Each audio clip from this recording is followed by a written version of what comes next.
Test mic. Bismillahirrahmanirrahim. Assalamualaikum dan salam sejahtera Pakcik ucapkan kepada semua penonton pedagangjawa.com. Alhamdulillah, hari ini Pakcik berkesempatan dan diberi peluang untuk membuat satu lagi video berkenaan dengan indikator stochastic oscillator. Konten video pada hari ini Pakcik akan terangkan apa itu stochastic oscillator, cara bagaimana untuk setting indikator oscillator dalam kita punya trading view, dan ketiga, cara membuat penerangan berkenaan dengan indikator stochastic oscillator dan cara penggunaannya, dan yang terakhir merupakan isu-isu yang berkenaan dengan stochastic oscillator. So, apa itu stochastic oscillator? Stochastic oscillator merupakan salah satu indikator yang berada dalam komponen oscillator.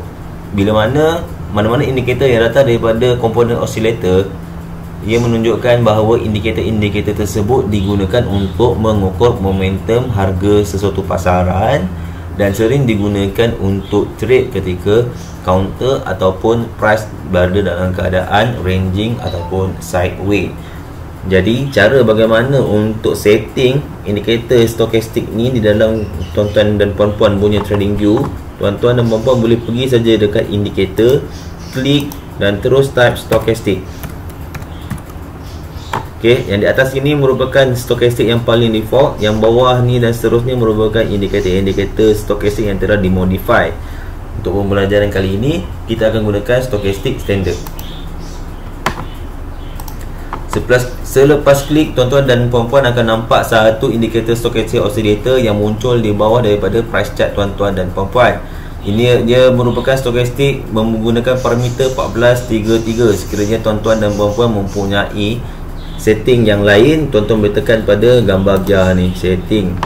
So, dia akan keluar resolution ni, biarkan saja. Parameter yang penting adalah K-line, D-line dengan smooth line. K-line 14 merupakan yang warna merah ni, D-line 3 yang warna biru ni, dan smooth 3, iaitu cara pergerakan line-line tersebut. So, saya sarankan tuan-tuan dan puan-puan gunakan sahaja parameter default. Ada yang tanya saya, apa maksud 1433 ni? Parameter ni digunakan untuk mengukur berapa jarak ke belakang yang digunakan untuk pengiraan K-line, D-line dengan smooth ni. 14 ni bermaksud 14 candle ke belakang, D ni 3 candle ke belakang, smooth pun 3 candle ke belakang. Candle-candle ni pula berdasarkan kepada time frame yang tuan-tuan buka. Jika tuan-tuan dan puan-puan buka time frame macam saya, time frame daily, maka dia akan kira candlestick yang dah complete ni 14 ke belakang. So, nanti diorang adalah kiraan dia yang lebih rumit dah. Jadi, saya rasa tak perlu kot nak tahu sampai tahap pengiraan tu. Just kita gunakan sahaja untuk mendapatkan maklumat mengenai pergerakan price. So, tuan-tuan dan puan-puan klik OK. Okey, seterusnya kita lanjutkan mengenai penerangan stochastic oscillator. Stochastic oscillator ada 2 line dan 3 zone. 2 line ni merupakan yang ni, yang saya dah cakap tadi, K-line dan D-line. K-line yang warna merah, dia lambat sikit, dan D-line merupakan yang warna biru yang cepat reaktif dengan setiap kali pergerakan harga. So, basically warna biru akan gerak dulu, diikuti dengan warna merah. Sekiranya tuan-tuan dan puan-puan pernah belajar ataupun mengetahui bagaimanakah teknik moving average crossover, lebih kurang lah dengan macam ni. Okey, ada 3 zone, 0 hingga 20, 20 hingga 80 dan 80 hingga 100. 0 hingga 20 dikenali sebagai zone oversold, manakala 20 hingga 80 dikira sebagai zone neutral, dan 80 hingga 100 dipanggil sebagai zone overbought. Sekiranya line K dengan D line ini telah sampai di kawasan kawasan overbought, maknanya ia menunjukkan harga dah terlalu mahal dan ramai orang dah membeli terlalu ramai. So, berkemungkinan price akan jatuh. Sekiranya line D dan K line ni berada di kawasan oversold, ia menunjukkan counter tu dah terlalu lama menjual dan harga kepada counter tersebut dah menjadi terlalu murah. Berkemungkinan price akan naik semula.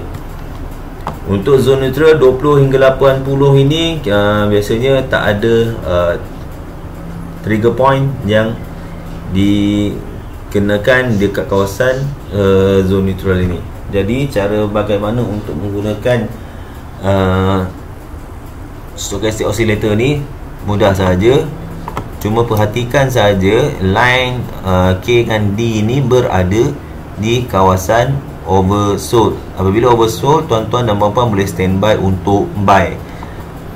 So dia dah sampai dekat kawasan oversold. Bila dia nak buy, tunggu sehingga line D ni warna biru ni bersilang dengan warna merah. Untuk menunggu bersilang, tunggu sehingga candle close secara komplit berdasarkan time frame masing-masing. Jika tuan-tuan gunakan time frame D1, maknanya setiap hari, satu hari baru komplit satu candle. Jika tuan-tuan gunakan time frame H1, maknanya setiap jam baru komplit satu candle. So refer kepada tuan-tuan dan puan-puan punya time frame. Jadi bila je dua line ini dah bersilang, terjadi pula di kawasan oversold, maka price berkemungkinan untuk naik. Sebagai contoh, pada contoh yang kita tengok ini, dekat counterwell call adanya persilangan yang berlaku di kawasan oversold, maka price terus naik dengan tinggi. Jadi untuk sell pula, jika tuan-tuan dan puan-puan lihat K-line dan D-line ini dah berada di kawasan overbought, ini bermakna price mungkin akan jatuh. Jadi sekiranya tuan-tuan melihat adanya persilangan antara dua line ini, iaitu line biru dengan merah ni, maka tuan-tuan boleh ambil point untuk sell. Bila sell, tuan tengok price akan terus jatuh sehingga ke kawasan oversold semula. Bila masuk kawasan oversold, tuan-tuan boleh cari untuk buy semula. Itu adalah teknik asas bagaimana untuk bagaimana untuk membaca dan mencari signal call untuk sesuatu counter menggunakan indikator stochastic oscillator. Kedua, ada juga orang yang menggunakan stochastic oscillator sebagai breakout strategi. Contohnya, tuan-tuan dan puan-puan melihat di kawasan ini terjadinya line D dan K berada di kawasan oversold, dah bersilang pun, then price berkemungkinan untuk naik. Kadang-kadang price tak naik sampai menjadi seperti pergerakan ini. So ada trader yang menggunakannya sebagai breakout strategi. Bila mana ada persilangan seperti ini, diorang akan tandakan dengan satu horizontal line ataupun dia akan bertindak sebagai support. Mereka akan tunggu adakah price berjaya untuk break kawasan support ni untuk sell. So nampaknya price tak berjaya break ke bawah dan terus naik. Apabila sampai di kawasan overbought, mereka lihat adanya satu persilangan. Bila mana ada satu persilangan, diorang akan consider ia sebagai satu level yang boleh digunakan untuk meletakkan kawasan resistance.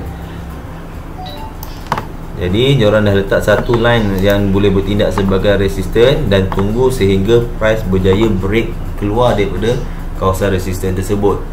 Untuk contoh ini, kita dapat lihat price berjaya break keluar daripada kawasan daripada line resistance ni, dan price terus melakukan kenaikan. Jadi itulah cara bagaimana untuk menggunakan stochastic oscillator dalam penggunaan ataupun dalam technical analysis tuan-tuan dan puan-puan. Akhir kata, saya ucapkan terima kasih kerana sudi menonton video saya yang serba kekurangan ni. Terima kasih dan berjumpa lagi pada video yang akan datang. Assalamualaikum dan salam sejahtera.